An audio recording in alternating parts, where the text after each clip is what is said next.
आज के वीडियो में स्वागत करती हूँ आप सभी का। आज की इस एक बहुत ही खास वीडियो में आज की वीडियो में मैं आप लोगों के साथ में DSSB वैकेंसी जो असिस्टेंट टीचर को लेकर जो वैकेंसी आई है, यानी कि नर्सरी टीचर की, उस वैकेंसी को लेकर मैं आप लोगों के साथ में जो है वो डिस्कस करने वाली हूँ आज की वीडियो में।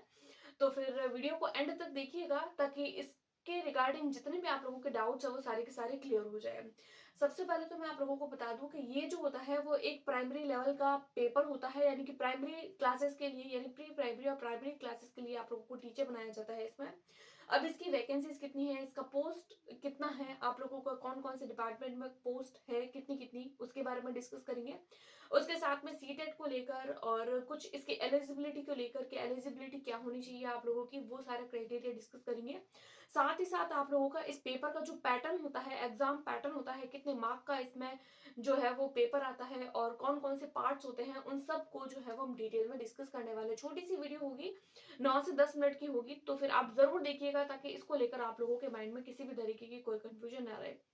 सबसे पहले तो हम लोग बात कर रहे हैं टोटल जो पोस्ट है प्री प्राइमरी की। तो देखिए टोटल पोस्ट जो है वो 1455 है, यानी कि काफी अच्छी पोस्ट है इसमें। अगर आप लोग एलिजिबल है, अगर आप लोग एलिजिबिलिटी क्राइटेरिया को हिट कर रहे हैं तो आप लोग जरूर इस फॉर्म को फिल करिए, क्योंकि बहुत ही जो है वो अच्छी पोस्ट है और बहुत ही एक हाई क्वालिटी की जॉब इसमें आप लोगों को देखने को मिलेगी और काफी अच्छी पोस्ट दी है इस बार, काफी अच्छी जो है वो वैकेंसीज निकली है। सबसे पहले हम लोग देखेंगे कि जो DSSB जो होता है उसमें 3 तरीके के डिपार्टमेंट होते हैं। फर्स्ट होता है MCD, सेकंड है DOE और थर्ड है NDMC। इसमें देखिए जो फर्स्ट जो है MCD, इसमें आप लोगों को 1261 पोस्ट देखने को मिलेगी, DOE में 120 और NDMC में आप लोगों को 74 पोस्ट देखने को मिलेगी और ओवरऑल तीनों डिपार्टमेंट की पोस्ट जो है वो 1445 पोस्ट आप लोगों को देखने को मिल रही है। ये जो, यानी कि अगर आप लोग DSSB का पेपर देकर अगर आप लोग क्लियर कर जाते हैं तो फिर आप लोगों को दिल्ली में आप लोगों को एक हाई प्रोफाइल की टीचिंग प्री प्राइमरी टीचर की जॉब मिलने वाली है, जो जिसमें से आप लोगों को इन तीनों डिपार्टमेंट में से कहीं पर भी जॉब मिल सकती है। दिल्ली से है, अगर आप लोग आउट ऑफ दिल्ली से है या किसी भी अगर आप लोग स्टेट से हैं तो आप लोग एलिजिबल है। यहाँ पर कोई भी ऐसा नहीं है कि सिर्फ दिल्ली के कैंडिडेट ही यहाँ पर फॉर्म फिल कर सकते हैं। अगर आप लोग किसी भी एरिया से आते हैं तो भी आप इस फॉर्म को फिल कर सकते हैं। उसके बाद में हम लोग देखते हैं कि इसका फॉर्म फिलिंग कब से है। फॉर्म फिलिंग तो देखिए फॉर्म फिलिंग जो इसकी है वो 9 जनवरी से स्टार्ट हो जाएगी और 7 फेब तक, यानी कि अभी तक आप लोगों की इसकी फॉर्म फिलिंग स्टार्ट नहीं हुई है। 9 जनवरी से स्टार्ट होगी और 7 फेब तक चलेगी, यानी कि लगभग एक महीना तो आप लोगों के पास में फॉर्म फिल करने के लिए की भी काफी अच्छा टाइम है। उसके बाद में हम लोग देखते हैं कि फी कितनी है फॉर्म की। तो देखिए अगर आप लोग मेल जनरल कैटेगरी से हैं तो आप लोगों को 100 रुपीज पे करना होगा। अगर आप लोग फीमेल हैं या फिर अगर आप लोग किसी न किसी कैटेगरी से बिलोंग करते हैं तो आप लोगों को किसी भी तरीके का फी पेमेंट नहीं करना है। उसके बाद में आता है हम क्वालिफिकेशन देखते हैं। क्वालिफिकेशन देखिए अगर आप लोग नर्सरी टीचर बन रहे हैं तो आप लोगों को नर्सरी लेवल का आपके पास में क्वालिफिकेशन होना चाहिए।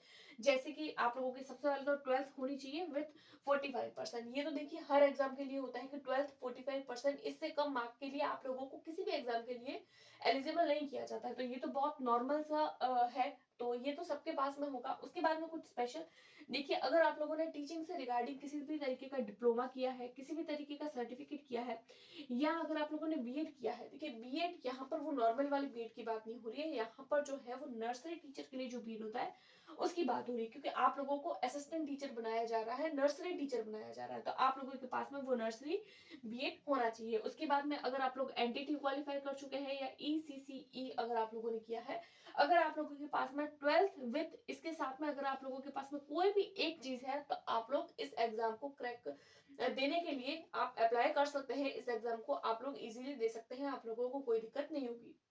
उसके बाद में बात करते हैं सीटेट की। तो देखिए इस पॉइंट पर आप लोग डबल स्टार लगा लीजिए, क्योंकि ये जो पॉइंट है वो बहुत सारे कैंडिडेट के माइंड में रहता है। क्योंकि जब भी हम DSSB की बात कर रहे हैं, टीजीटी, पीजीटी और पीआरटी, उन सब एग्जाम्स की बात करते हैं तो हमारे माइंड में सबसे पहले यही आता है सीटेट का एग्जाम पेपर 1 पेपर 2, तो देखिए सीटेट का एग्जाम जो होता है वो इसके लिए कंपलसरी नहीं होता है।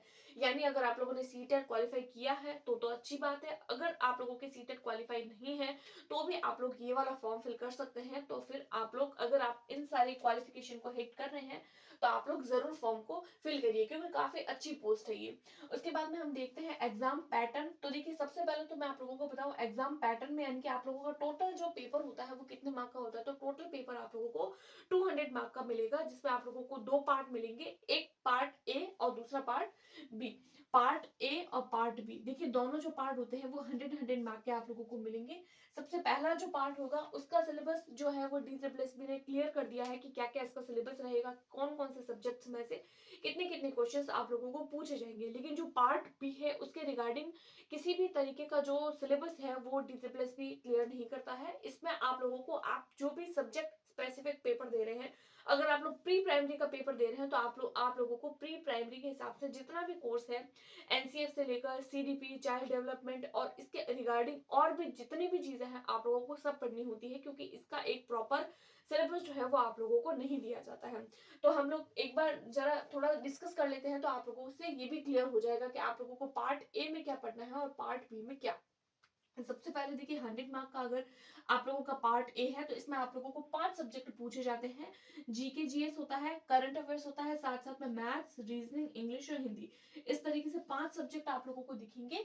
5 अगर 100 मार्क के हैं तो एक सब्जेक्ट आप लोगों को 20 मार्क का मिल जाएगा। 20 मार्क हर सब्जेक्ट आप लोगों को 20 मार्क का देखने को मिलेगा। उसके बाद में हम लोग देखते हैं नेगेटिव मार्किंग की। तो देखिए हाँ, नेगेटिव मार्किंग का मैंने यहाँ पर लिखा नहीं है, बट नेगेटिव मार्किंग यहाँ पर होती है।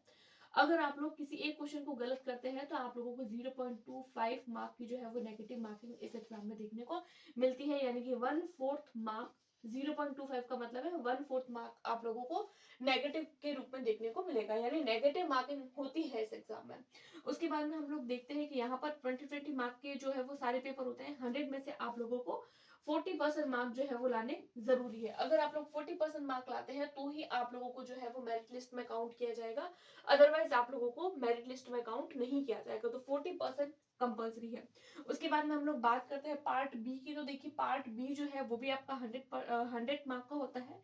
इसमें आप लोगों को CDP यानी चाइल्ड डेवलपमेंट, स्कूल रिलेटेड यानी स्कूल रिलेटेड जितनी भी एजुकेशन होती है, यहाँ मैंने लिखा है school related, pre primary school related जितनी भी आप लोगों की एजुकेशन है वो सब आप लोगों को पूछी जाएगी। जैसे अभी मैंने बताया NCF से लेकर या प्री प्राइमरी से लेकर बच्चे की ग्रोथ और डेवलपमेंट को लेकर, जो भी प्री प्राइमरी में आप लोगों ने जो भी DLED, NTT, BTC, BEd, जिसमें आप लोगों ने जो भी बच्चे से रिगार्डिंग कुछ भी अगर आप लोगों ने पढ़ा है तो सब कुछ आप लोगों को इस एग्जाम के लिए क्वालिफाई सब कुछ पढ़ना पड़ेगा, क्योंकि आप लोगों के पास में एक प्रॉपर सिलेबस नहीं है और पेपर भी थोड़ा सा हाई स्टैंडर्ड का आता है। तो आप लोग जब प्रीवियस ईयर देखेंगे तो आप लोगों को समझ आएगा कि आप लोगों को क्या पढ़ना है और क्या नहीं।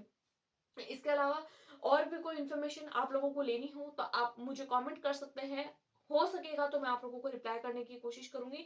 वीडियो पसंद आई है तो प्लीज लाइक करें, सब्सक्राइब करें। अगर अभी तक आप लोगों ने चैनल को सब्सक्राइब नहीं किया तो सब्सक्राइब जरूर करें और अपने दोस्तों के साथ में शेयर जरूर करें। Thanks for watching.